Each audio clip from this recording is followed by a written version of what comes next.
ndokuchinganzai zvakare vana vaMwari kuchirongwa chedu chamazuva ose kunai pastor. Semazuva ose tiri kuzama kubatsirana pamibvunzo yatiinayo inogona kupindurika neumbo hwatingawana mukati mebhaibheri. Saka tinogara tichikurudzirana kuti tiite zvinhu izvi. Chekutanga ngatirambei tichiunza mibvunzo yedu. Chechipiri ngatirambei tichikokera vamwe vauye pachirongwa nekutumira vamwe maaudios. Tingada chikuru chaizvo kuti as many as can be reached out to vakwanisewo kusvikirwa. Nhasi tiri kupindura mubvunzo wakabvunzwa nemunhu wakareba. Mubvunzo wacho hatigoni kuupindura mumaminitsi 5 kana 6 atiinawo. Saka taudimbura into 4 parts.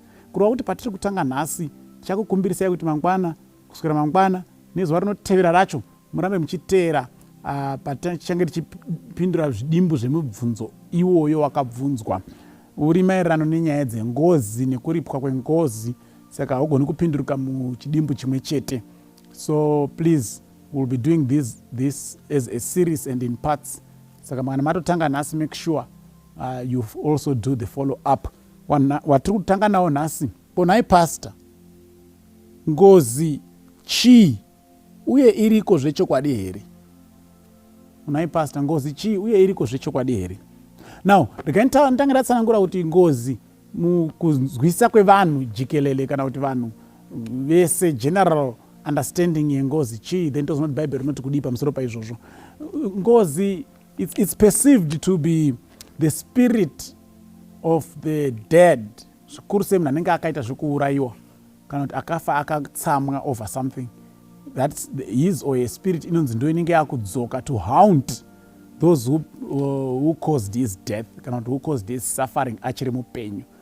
Saka vanoti mweya wanyakufa kazhinji anenge akaurawa akaita zvekupondwa unenge wakudzoka kuzoshungurudza senzira yekurivenja kune vanenge vasara. Ndo zvinowanzotsanangurwa zvichinzi ndo zviri ngozi. Asi kana tichiverenga bhaibheri kuna Muparidzi chapter 9 verse 5, for the living know that they will die but the dead know nothing. Ndo chekutanga chinotaurwa nebhaibheri. Bhaibheri inosepa kuti vakafa havana chavanoziva. Mukaenda kuna Genesis chapter 2 verse 7, and the Lord God formed man of the dust of the ground and breathed into his nostrils the breath of life, and man became a living soul. Saka unowanzonzi mweya nevanhu yavanoti soul. Uchiona kuti bhaibheri rinoti Mwari akafemera mweya wehupenyu mumunhu waanga aumba nevhu. Ndokufemera mweya wehupenyu munhu akava mweya mupenyu. Saka inini ndiri mweya mupenyu, iwewe uri mweya mupenyu. Hamuna chinonzi mweya mupenyu chiri mandiri, but inini wacho ndini mweya mupenyu. Saka bhaibheri rinodzidzisa kuti ndinge ndiri zvandiri ndichitotaura ndichifamba, pane zvinhu zviviri bedzi zviri pandiri apa: ivhu nemweya wehupenyu. Mweya wehupenyu, mweya unopa upenyu. Iwoyo mweya iwo ukabviswa, inini handichararami. Ende wanzi Mwari akaita wekufemera muna Adhamu, kureva kuti isimba rinobva muna Mwari rinoita kuti ivhu rive neupenyu. Harina maziso, harioni, harifungi sezvinofunga wamwe kuti mweya uri mandiri unozoona kana kwaunenge uri. Bhaibheri haridzidzisi kuti kune mweya uri mandiri unoona futi ofunga, inini ndinoona futi ndichifunga.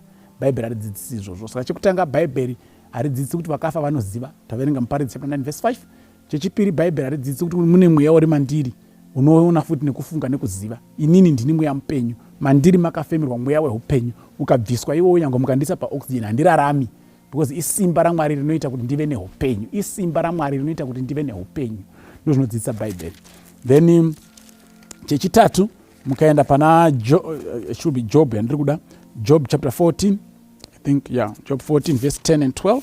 Verse 10 inoti, but man dies and is laid away, indeed he breathes his last, and where is he? Mubvunzo, munhu anofa ovigwa, anofa makakupedzisira aripi? Verse 12, man lies down and does not rise till the heavens are no more, they will not awake nor be roused from their sleep. Ibhaibheri riri kudaro, munhu anofa haamuki kusvikira denga nenyika zvapera, havamutswi pahope dzavo. Saka mukaona kuchinzi ari kumuka, munofanira kutobvunza chiri kumuka chii? Because bhaibheri riri kudzidzisa kuti munhu kana afa haamuki. Makafa havana zvavanoziva. Mweya weupenyu ukabva, tadzokera pazvaiva pakutanga rango ivhu. ndo zviri kudzidziswa nebhaibheri. Kwete izvozvo zvoga, Job iyeye chapter 14 iyoyo I think verse 20 and 21, you prevail forever against him, unomukunda ofa zvake and he passes on. You change his countenance and send him away. His sons come to honor and he does not know it. They are brought low and he does not perceive it. Vana vake vanokudzwa iye haazvizivi, vanoderedzwa haaoni vachiitirwa izvozvo, which means even pakasara pane zvinoitika nyakufa afa haatombozvizivi kuti pane zviri kuitika. So mukaenda paJob chapter 1 verse 12 to 9 verse 12 to 19 I think, ndo panochizotsanangurwa manje kuti chinenge chichinzi ngozi chii chaicho chaicho chinenge chichiitika. Vanhu pavanozoti pamba apa paita ngozi, Job ndo anonyatsotiburitsira kuti zvii chaizvo chaizvo zvinenge zvichiitika. Otherwise so far tatoona kuti hazvikonzerwi nemunhu akafa. Nhamo dzese dzingasara dzichionekwa nevapenyu hadzikonzerwi nemunhu akafa. Hauzi mweya wakafa uri kutambudza vanhu, but hazviri kuti kunenge kusina chiri kutambudza. Teererai muone Job chapter 1 verse 12. And the Lord said to Satan, behold, all that he has is in your power. Ndi Job arutaurwa. But do not lay a hand on his person. Asusamurai. So Satan went out from the presence of the Lord. Now there was a day when his sons and daughters were eating and drinking wine in their oldest brother's house. And a messenger came to Job and said, the oxen were plowing and the donkeys feeding beside them, when the Sabeans raided them and took them away. Indeed, they have killed the servants with the edge of the sword, and I alone have escaped to tell you. While he was speaking, another also came and said, the fire of God fell from heaven and burnt up the sheep and the servants and consumed them. I alone have escaped to tell you. While you were speaking, another also came and said, the Chaldeans formed 3 bands, raided the camels and took them away, yes, and killed the servants with the edge of the sword, and I alone have escaped to tell you. While you were speaking, another also came and said, your sons and daughters were eating and drinking wine in their oldest brother's house, and suddenly a great wind came from across the wilderness and struck the 4 corners of the house, and it fell on the young people, and they are dead, and I alone have escaped to tell you. Tasemone matambudziko nerufu rwakaitika pamba paJob in one day, Satan atenderwa. So the devil can cause havoc mumusha menyu. Anokonzera mhuka kuti dzife, anokonzera vanhu kuti vafe, anokonzera kuti dzimba dzidonhe from Norway. Satan anoita izvozvo nengirosi dzake. Saka chinenge chichinzi nevanhu ingozi yanyakufa iri kudaro, haazi nyakufa ari kuita izvozvo, ndi Satani nengirosi dzake zvinoita izvozvo kuti imi mufunge kuti nyakufa ndiye ari kuita izvozvo. But the truth is, it is the devil and his angels that cause such things. Zvatinozoona zvaakuitika, vanhu vaakungopera mumusha pachifa, pagore panofa, pagore panoita accident, mombe dzese dzapera kufa, huku dzapera kufa, vana ndi Satan anokonzera izvozvo.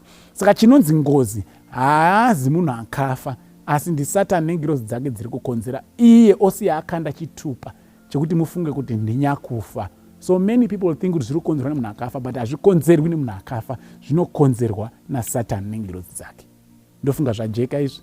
Kana zvisina musatya samazuva ose to give us your follow-up questions. God bless you.